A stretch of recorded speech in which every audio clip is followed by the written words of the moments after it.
We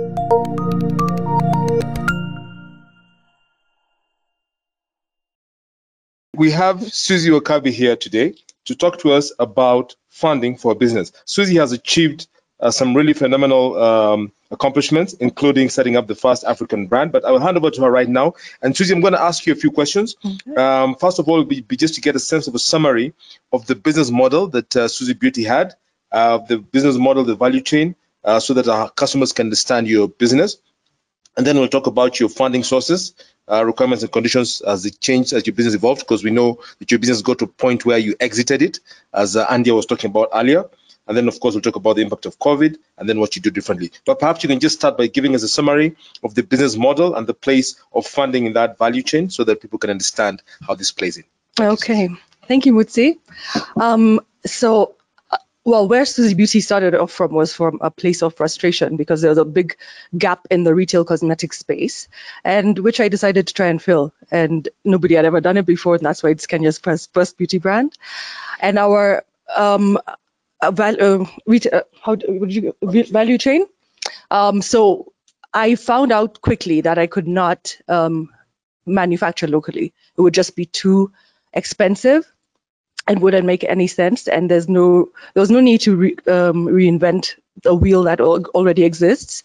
There's contract manufacturers all over the world. I created this product locally, and I just needed it to be mass produced and to be able to get into the market. And the whole promise of Suzzie Beauty is by an African woman, for the African woman, great quality, affordability.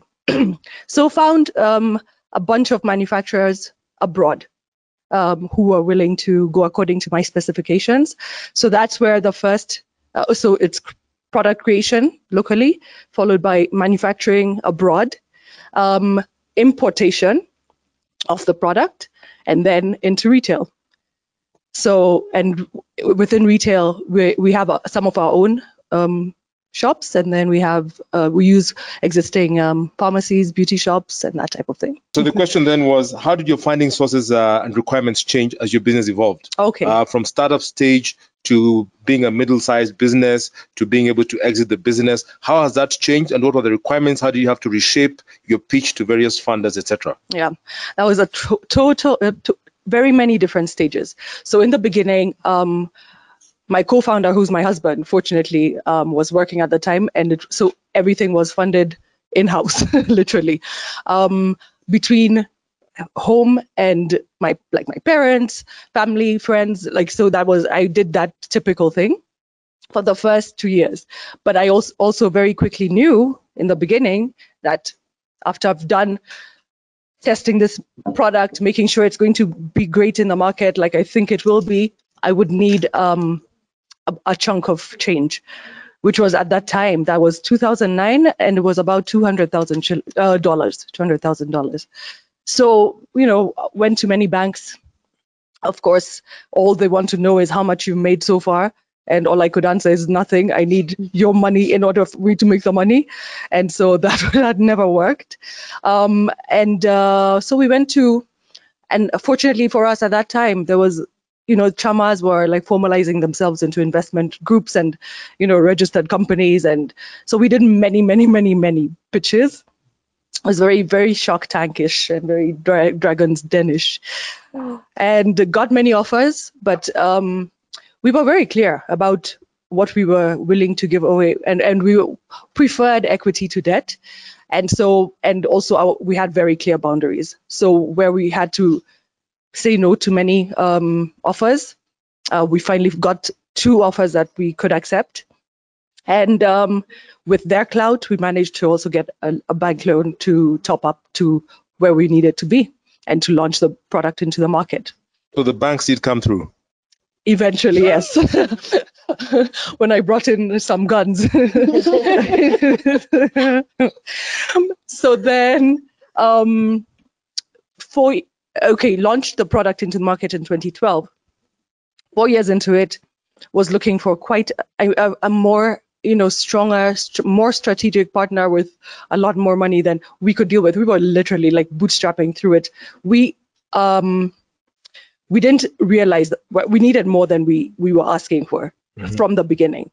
And as people who are starting the business from scratch, and we have nothing to benchmark against, we've never run a business before. So we were just like struggling through it. We needed a strategic partner and were introduced to the Flame Tree Group. And their situation, Harold was very clear that he prefers to have a full acquisition, a brand acquisition, as opposed to being a new equity partner, because that was our preference, and then his was acquisition. So after months and months of talking very slowly, we signed on to the deal. And so the Suzzie Beauty, the brand, was acquired by the Flame Tree Group. And so Suzzie Beauty Limited still exists, but it's a shell of a company without the asset, right? So I was acquired as well, and so have been running the brand under the Flame Tree Group for the past almost 5 years. Okay. Yeah, and then so under these circumstances, we're still now looking to talk about more interesting ways to finance, and so we don't know. Yeah. Okay. It's an interesting time. That's a very fascinating story. I think you should write a book about it. Oh, the book is in the writing. Fantastic. Very good. Very good. So then the question would be, since you're running the business, what is the impact of COVID on the beauty industry, on the retail beauty industry? As Susan mentioned, which I didn't realize, people are masking all the time. So how has that impacted your cash flows, your financing, and what are you doing differently? I'm going to say for sure, like the three main industries that have been affected most, not entirely by, sorry for everyone else, but I think it's, of course, travel, of course, hospitality, and retail. Nobody was going to the shops for the longest time. Even supermarkets were suffering, but we had to close the shops in the beginning from March until April, just for about a month, and then opened very carefully and very slowly. And still, people were shopping very anemically.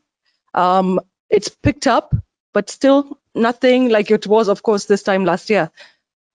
Funny enough, I had an interview at my Aya shop the other day. And also because my girls are the ones who are on the ground, and she has the more intricate information about how people are shopping. And our top categories are still the same. It's still foundation, it's still lip gloss, it's still lipstick. So they're still shopping less, but they're still shopping.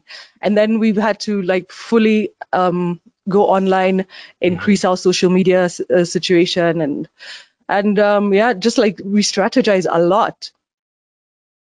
Yeah, so there we are. Okay, all right.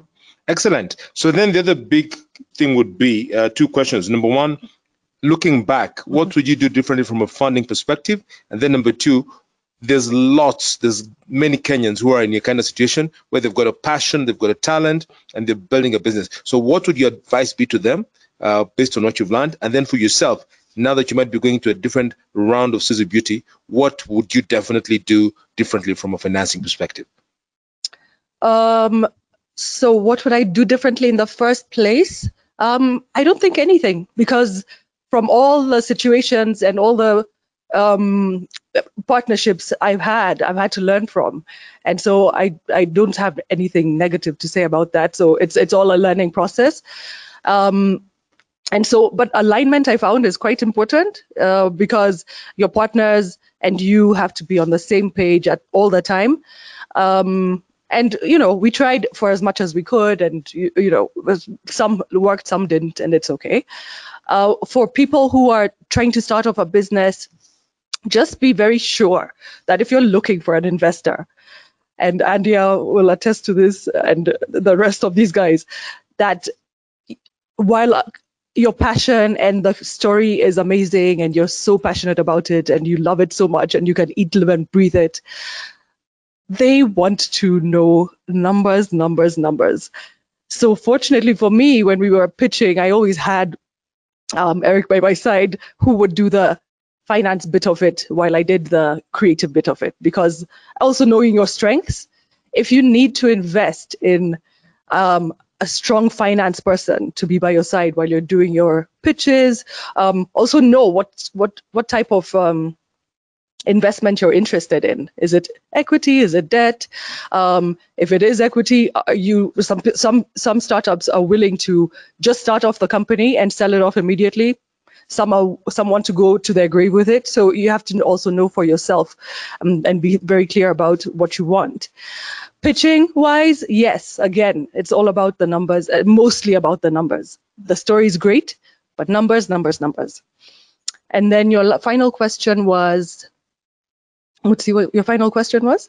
First question was what you do differently, and number two, what would you tell people to do if I was setting up a beauty brand tomorrow? Okay, so one, whatever you're doing, whatever entrepreneurship journey you're going on, make sure you love it so much that you can eat, live, and breathe it all day, every day, because that is what's going to keep you going from day to night as an entrepreneur. There's nothing easy about entrepreneurship, and there are days that you will not want to get up in the morning. So the passion and the love for it is what's going to get you up in the morning. So whatever you're trying to do, make sure you're doing it for the right reasons and that you love it completely. Okay. That's for sure. Fantastic. Very good.